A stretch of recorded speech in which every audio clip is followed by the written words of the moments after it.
안녕하세요. 충북 에듀플레이 진행을 맡은 아나운서 이윤주입니다. 새학기를 앞두고 아이들과 학부모님들 모두 걱정 반 기대 반 좀 떨리실 것 같은데요. 우리 아이가 잘 적응할 수 있을지, 또 학교에서는 어떤 걸 배울지 궁금한 점이 많으실 것 같습니다. 그렇다면 오늘 이 영상을 집중해 주세요. 오늘 네 분과 함께 초등학교 저학년을 위한 중요한 것들 자세하게 이야기 나눠보겠습니다. 안녕하세요. 네, 안녕하세요.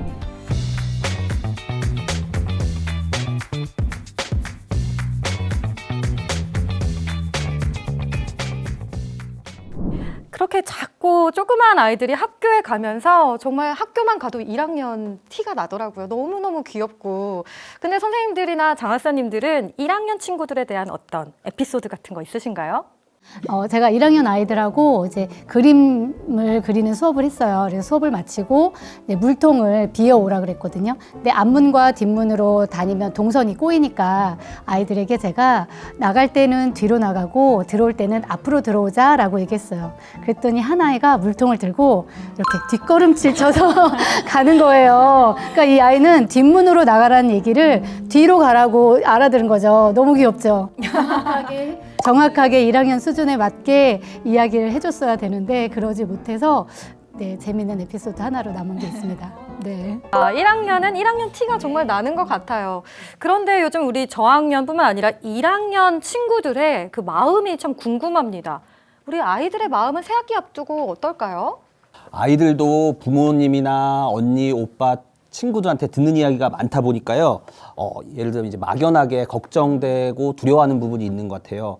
예를 들면 선생님이 혼낸다더라. 그 다음에 하루 종일 책상에 앉아 있는다더라. 그렇게 이제 걱정되고 두려운 마음도 있고요. 한편으로는 설레거나 아니면은 기대하는 부분도 있을 것 같아요. 그러니까 어떤 선생님을 만날까, 어떤 친구들을 만날까, 뭐 학교 밥은 맛있을까, 이렇게 이제 설레하고 기대하는 부분도 있는 것 같습니다. 만약에 학교를 가야 되는 우리 친구들이 나 학교 가야 되는데 나 아무것도 몰라 아빠 하면 어떡해요? 많은 학부모님들이 막 그럴 경우에 너 학교 가서 선생님 말씀 잘 듣고 책상에 가만히 앉아 있어. 학교 가기 싫어. 엉뚱한 소리 하면 안 돼. 엉뚱한 소리 안 해. 조용히 해. 네, 이렇게 하시면 안 됩니다. 지금 초등학교 입학을 앞두고 있는 아이들은 아마 누구보다도 걱정도 되고 겁도 나고 두렵기도 할 거예요. 그런데 이런 상황에서 부모님들께서 너 학교 가면 무서운 선생님 계신다. 그렇게 하면 혼나. 안 돼, 안 돼, 이런 이야기를 많이 해주시면 아이들이 학교에 오기도 전에 학교에 부정적인 인식을 가질 수 있을 것 같아요. 그래서 우선적으로 부모님들께 부탁드리고 싶은 건 아이들이 걱정하고 두려워하는 마음은 읽어주시되 학교에 대한 기대와 설렘을 가질 수 있도록 같이 이야기를 해주시고 또 정서적인 지지를 해주시면 좋을 것 같습니다. 아무래도 긴 학교 생활을 잘 헤쳐나가려면 이 1학년 첫 단추가 참 중요할 것 같다는 그런 생각이 드는데, 그래서 어떤 것들부터 배우게 됐는지 그게 참 궁금하거든요. 학교에 들어가면 어떤 걸 배우게 되나요? 네, 처음에 아이들이 입학하게 되면 보통 2주나 3주 정도 입학 초기 적응 활동이라는 것을 해요. 근데 이때는 학교 생활을 하기 위해서 필요한 여러 가지 시설물들의 이용 방법이나 아니면 학교 생활에서 필요한 규칙들을 배우게 되는데요. 내 책상 속에 내 물건을 정리하는 방법이라든지 사물함을 사용하는 방법 같은 것을 배우고, 급식실에 갈 때는 어떻게 가고 배식을 받아서 맛있게 먹고 그다음에 잔반을 처리하는 것까지 정말 아이들이 학교 생활을 하는 데 있어서 기초적인 것들을 배우게 되죠. 네. 이전에는 좀 학습에 초점을 두었다면 이제는 학교 생활에 관련된 부분에 더 초점을 두시는 것 같은데, 아니 실제로 이렇게 친구 사귀기, 또 학교 생활에 적응하기, 화장실 가기, 뭐 여러 가지 세세한 것들을 사교육을 통해서 비용을 주고 학습을 한다는 이야기를 들었을 때 좀 공교육 현장에 계신 입장에서 좀 어떠셨는지, 어떤 생각을 가지고 계신지 궁금합니다. 그런 걱정의 시작이 어딜까라고 생각을 해보니까 그 생활의 환경이 달라지다 보니 막연한 불안감으로 이런 게 있다면 나도 한번 해볼까라는 염려로 이어지는 게 아닌가 싶습니다. 이렇게 말씀하신 것처럼 우리 학부모님들의 그 불안한 마음을 누구보다 잘 알고 있기 때문에 오늘 이 자리도 마련을 한 거잖아요. 궁금증도 해소해드리고 공교육 현장에서 이렇게 많은 분들이 같이 노력해드리고 있다는 것도 알려드리면 좋을 것 같아요. 자, 그러면 처음으로 우리가 공부를 할 때 어떤 공부를 친구들이 하게 되는지 그게 참 궁금하거든요. 자, 우선 제가 1학년 때 배우는 교과에 대해서 말씀드리겠습니다. 먼저 가장 많은 시간, 즉 시수가 많은 교과가 바로 국어 교과인데요. 초등학교 저학년에서는 국어 교과를 한글 해득, 그 다음에 기초 문해력 강화에 중점을 두고 가르치고 있습니다. 수학은 수학의 기본 개념, 원리, 문제 해결력, 그 다음에 수학적 태도를 기르는 교과인데요. 초등학교 저학년에서는 수학을 체험이라든지 놀이, 활동, 그 다음에 실생활과 연계하는 학습을 통해서 수학을 배우고 있습니다. 그 다음에 이제 통합교과라는 게 있어요. 바른 생활, 슬기로운 생활, 즐거운 생활, 이거를 통합교과라고 하는데, 바른 생활은 학생들의 이제 바른 인성 함양, 그 다음에 기본 생활 습관을 기르는 교과고, 슬기로운 생활은 우리 주변을 이제 탐구하고 이제 바라보는 교과이고, 그 다음에 즐거운 생활은 그 다음에 신체 활동이나 그 다음에 문화예술 활동을 경험하는 교과입니다.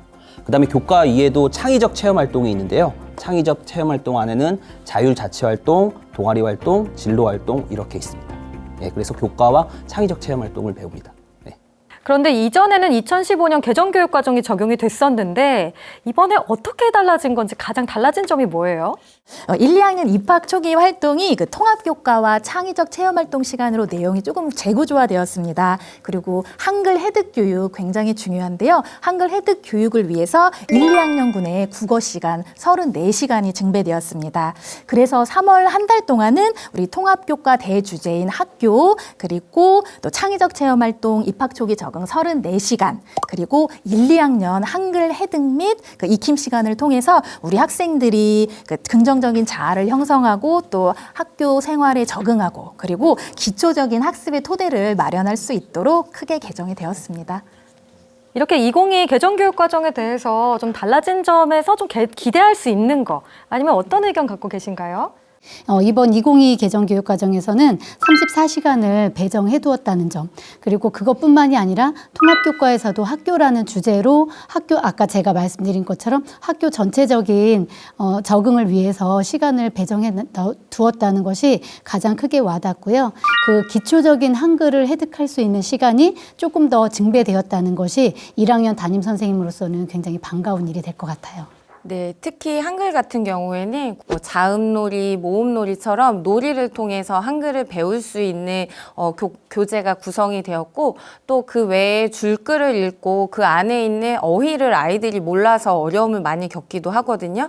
그런데 그런 어휘와 친해질 수 있는 부분들이 교과서에 새롭게 수록되었다는 점은 아이들이 한글에 대한 기초 문해력을 키울 수 있는 데에 크게 보강이 된 좋은 점이라고 생각합니다. 그런데 늘어난 시간과 또 어떻게 질적으로 향상이 됐는지 알려드리면 좋을 것 같은데 1, 2학년군에 증배된 국어 34시간 좀 어떻게 이루어지나요?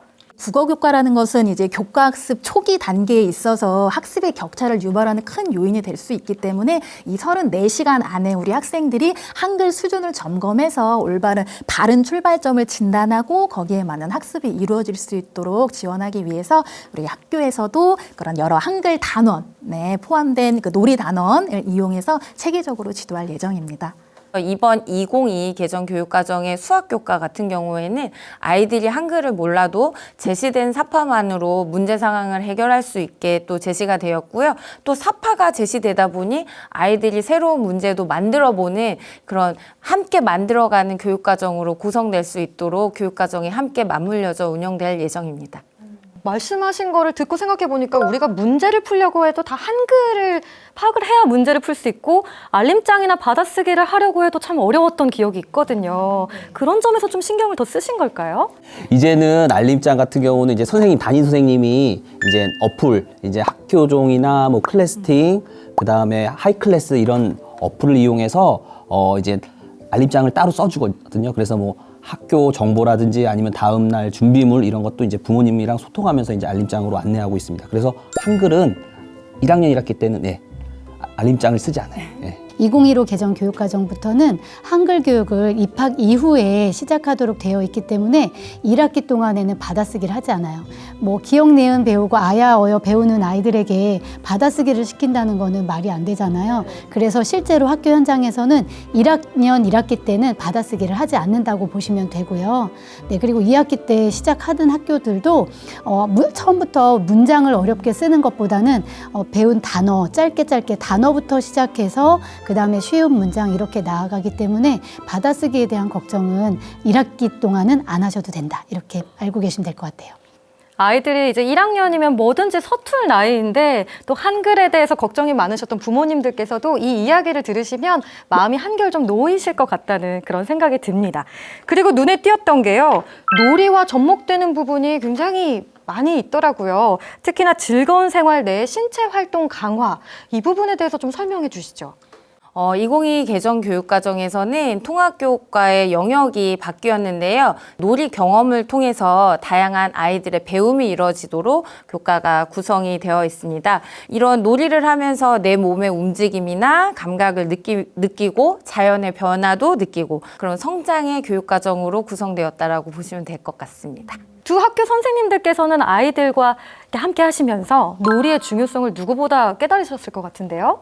단순한 신체뿐만이 아니라 이 신체 발달을 통해서 인지 발달도 이루어지고 또 정서적인 발달도 이루어진다는 걸 저희는 현장에서 눈으로 확인하고 있거든요. 공부를 한다고 해서 인지 능력만 가지고 공부를 하는 것이 아니라 정말 신체를 온몸을 이용해서 아이들이 배울 수 있는 기회를 주어야 하는데 신체 발달시키는 거는 굉장히 중요하다 생각이 됩니다. 그러니까 아이들에게 놀이는 삶 자체인 것 같아요. 그 다음에 이제 세상을 알아가는 뭐 통로이고 뭐 방법 같아요. 이제 규칙을 배우고 타인과의 관계를 배우고 그 다음에 이제 자기 몸을 조절할 수 있는 이제 것을 몸으로 스스로 익히고 다양하게 이제 전략을 세울 때도 있잖아요. 그 속에서 이제 창의력 신장도 도움이 된다고 생각합니다. 오래전에 저도 학교를 다닌지라 이 놀이가 학교와 수업에 어떻게 적용이 되는지가 사실 궁금하거든요. 또 충북 교육이 중요하게 여기는 게 또 놀이이기도 하고요. 어떻게 좀 수업에 이루어지나요?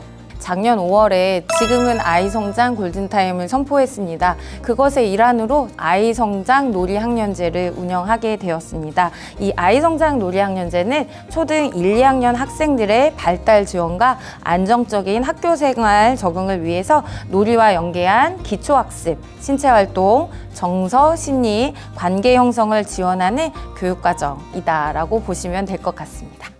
아이 성장 놀이 학년제라고 언급을 해주셨는데 단순히 틈틈이 놀아주는 게 아니라 학년에 맞게 그리고 학습 수업 시간에 이렇게 정말 놀이 시간이 확보된 거죠. 단순한 놀이 활동, 놀이 그 자체로도 사실 의미가 있지만 이것이 교육과정에 녹여들었다라는 게 되게 큰 의미가 있는데요. 기초학습을 연계할 수 있는 한글놀이와 수놀이, 그리고 신체활동을 강화하는 신체놀이, 그리고 관계, 정서, 심리를 지원하는 마음놀이, 이렇게 4개의 놀이 영역을 선정을 하였고요. 각 학급별, 학교별 상황에 맞게 운영하실 수 있도록 연간 20차시 이상 교육과정과 연계한 놀이 학년이 운영될 수 있도록 안내하고 있습니다.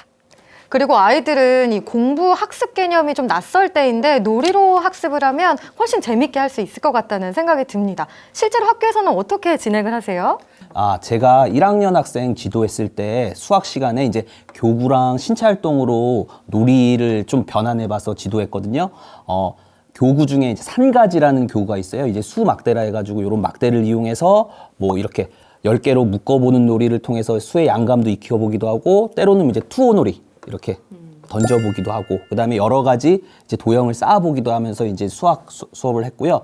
초등학교 단계에서는 정말 자연물을 가지고 노는 게 굉장히 중요하거든요. 그래서 자연물을 가지고 놀 수 있는 숲놀이를 체험하기도 하고요. 놀이의 경험이 부족한 아이들을 위해서 학교에서는 그것들을 채워주는 역할을 바로 놀이 시간에 하고 있는 거죠. 설명을 들으면서 듣기만 해도 의미가 있고 재밌고 즐겁다는 생각이 드는데 실제 아이들의 반응, 또 학부모님들은 어떠셨는지 그게 또 궁금합니다.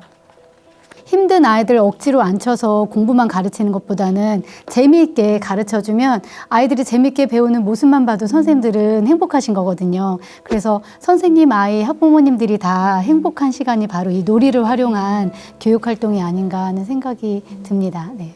그런데 이렇게 좋은 놀이 수업들도 학교와 선생님들만의 노력으로는 또 힘든 부분이 있잖아요. 교육청에서 다양한 교구, 수업 준비, 전반적인 기반이 되는 부분들을 많이 지원을 해주셨다고 들었습니다. 이번에 1, 2학년이 모두 시행하게 되다 보니까 현장 지원단을 꾸렸습니다. 그리고 현장 지원단 선생님들께서 연수도 하고 계시고 또 그 외에도 저희는 어떤 인프라적인 부분에 있어서도 구축을 해야 되잖아요. 그래서 그 각 학교에서 아이들이 놀 수 있는 환경을 구성하는 것을 또 지원을 하고 있고요. 그 외에 탄력적인 교육과정 운영을 통해서 실질적으로 아이들이 놀 수 있는 시간을 확보할 수 있도록 안내해드리고 또 권면하고 있습니다. 네. 이렇게 학교와 놀이교육도 중요하지만 또 지역과 또 가정에서 함께 할 수 있으면 또 얼마나 좋을까요? 이런 프로그램 있나요? 네, 우리 교육청에서는 이제 전국에서 유일하게 놀이교육지원센터를 직접 운영을 하고 있습니다. 방학이나 주말을 이용해서 가정과 연계한 놀이 활동도 또 운영을 하고 있고요. 그 외에도 뭐 마을학교나 지역 아동센터의 아이들과 연계한 놀이 프로그램도 다채롭게 운영을 하고 있습니다. 교육지원센터에서 놀이 한마당을 운영을 하고 있습니다. 그래서 굉장히 큰 행사입니다. 다채로운 놀이 활동 프로그램들을 통해서 지역과 가족이 함께 연계하는 놀이 프로그램을 운영하고 있습니다.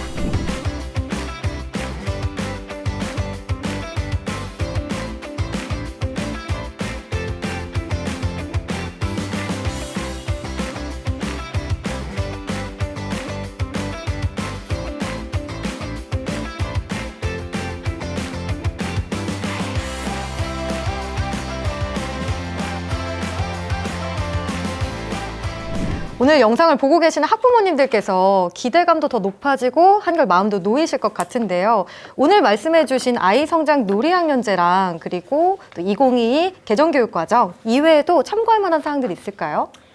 이런 소통의 창구가 저희 충북교육청에서는 굉장히 다채롭게 운영을 하고 있습니다.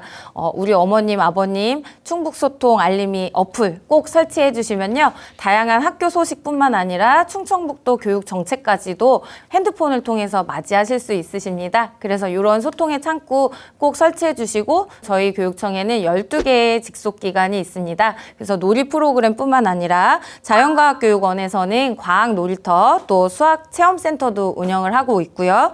또 그리고 저희 교육문화원이나 중원교육문화원 같은 경우에는 동화마을과 같은 아이들 독서 활동이 가능한 그런 곳들도 많이 있거든요. 다양한 교육 체험의 장소들을 통해서 아이들이 성장하고 배우고 또 즐겁게 놀 수 있는 그런 기회를 많이 마련해 주시면 좋겠습니다. 네. 이제 좀 더 충북을 벗어나서 그런 웹사이트를 하나 소개해 드리자면 전국 학부모 그런 지원센터에서 운영하는 학부모 온누리 사이트라는 곳이 있습니다. 그곳에 가면 다양한 교육 과정부터 학부모 연수 자료, 자녀 교육에 대한 정보가 무궁무진하니까요. 참고해 보시기 바랍니다. 그런데 이제 학부모님들이 이런 생각이 들 것 같아요. 그럼 나는 가정에서, 집에서 어떤 걸 해야 하지? 한다면 뭐라고 대답해주고 싶으세요? 꼭 부탁드리고 싶은 것은 조금 불안하고 이제 여러 가지 두려움이 있으시겠지만 아이를 학교에 보내셨을 땐 선생님들을 믿고 좀 지지해 주시는 게 가장 중요한 것 같아요. 부모님들이 선생님들을 믿고 지지한다는 것을 아이들이 느꼈을 때 아이들도 학교에 와서 선생님이 하시는 말을 믿고 잘 따를 수 있거든요. 그래야만 아이들은 잘 배울 수 있어요. 그래서 마지막에 말씀드린 건 학부모님들이 꼭 지켜주셨으면 좋겠습니다. 오늘 저학년 자녀를 둔 학부모님들을 위해서 준비 사항부터 올해 달라지는 점 그리고 놀이 교육까지 자세하게 이야기를 나눠봤는데요. 정말 학교와 교육청 든든하게 함께하고 있으니까요. 걱정하시기보다는 기대하는 마음으로 함께 또 새학기 맞이하셨으면 좋겠습니다. 자, 그럼 아이들의 슬기로운 학교 생활을 응원하면서 같이 외치면서 끝내볼까요?